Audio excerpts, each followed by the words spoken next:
welcome to the APSE Transport Seminar 2020. This is the first day of 2 seminars, with today being transport, and some people are back here again tomorrow for refuse and waste. Local authority fleet operations are an essential element in ensuring the continued delivery of frontline council services. Poor driver behaviour. This has kind of increased in my consciousness over the last year or two, partly because of some particular cases that have come before me in Birmingham, and I'll say more about that in a second. Clutter on the dashboard, idling, dangerous parking, and leaving vehicle unattended are the issues I wanted to highlight this morning. So the next slide will show an example of clutter on the dashboard. You've probably seen it, but this is the vehicle which was involved in a fatal collision some 3 years ago on the A38 in Birmingham. The driver has got, as you can see, a table on the dashboard, and on the table is a sat-nav device, a fan, a hat, and various little toys of one type or another. And this driver was stationary at traffic lights on the Bristol Road in Birmingham. He then turned left. He couldn't see the cyclist who was directly in front of him in that special box reserved for cyclists at the traffic light junction. He didn't see her because the table was there, and he ran over her, and sadly she was killed.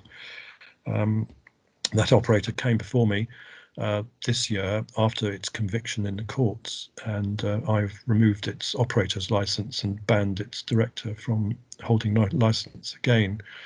We then move on to the next part of the industry, which are the non-compliant. So these are the ones that aren't getting it right, and there could be numerous reasons for that. It's not everyone goes out there intentionally to get it wrong. It could be a lack of training for drivers. It could be a poor transport manager. There's multiple reasons. So this is where our roadside enforcement teams will step in again, and we will carry out investigations and assessments, and take further action if required through graduated fixed penalties, public inquiries, and appearances in court. Then we move on to the final part of the industry, which is the serious and serially non-compliant. So this is the part of the industry that don't want to get it right, that can undercut everyone, that aren't worried about safety. They will put profit over everything else. That's not fair. We recognise in DVSA that to run a compliant operation, it's not cheap. There's a cost to it. So top issues.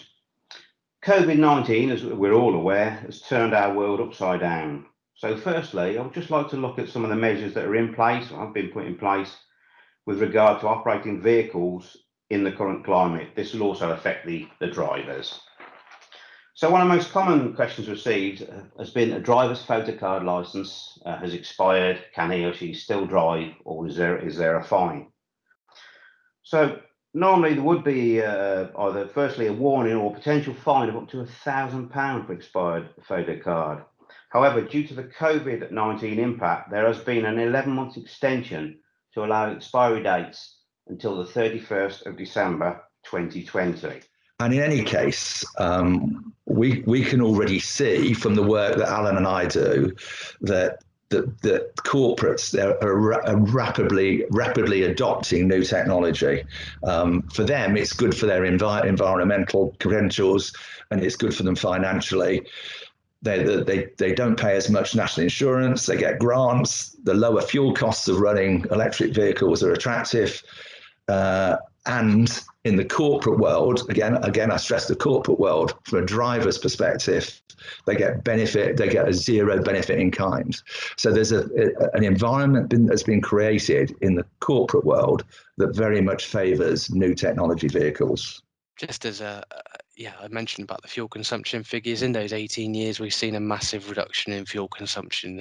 And, it was a massive challenge when we went from Euro 5 to Euro 6, for example, where we were introducing new technologies like exhaust gas recirculation, further enhanced selective catalyst reduction systems, and invariably you do tend to add weight to the vehicle as technology advances. So we're really pleased to have been able to see that improvement. So how can we achieve those targets from 2025? We need to pursue all available options, really. So first and foremost, we need to improve fuel consumption to reduce those CO2 emissions. Next slide, please. The Aberdeen Hydrogen Hub has developed from work undertaken as part of the HyTrek 2 project. The hub's aim is to provide cost-effective, commercially produced green hydrogen supplied from offshore wind to support the city's existing and proposed transport projects. This will then create market opportunity for heat and industry applications, as well as hydrogen storage during times of wind curtailment.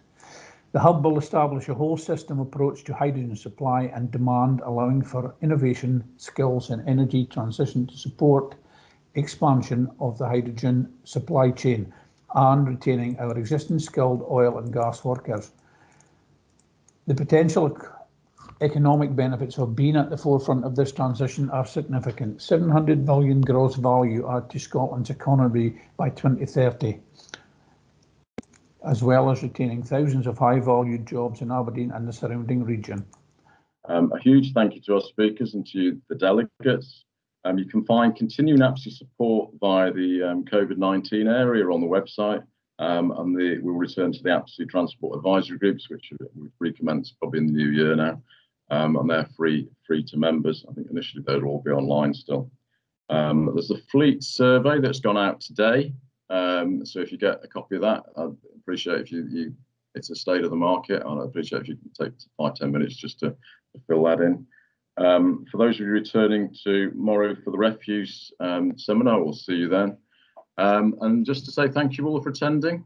Stay safe and hopefully see you all again soon. So thank you.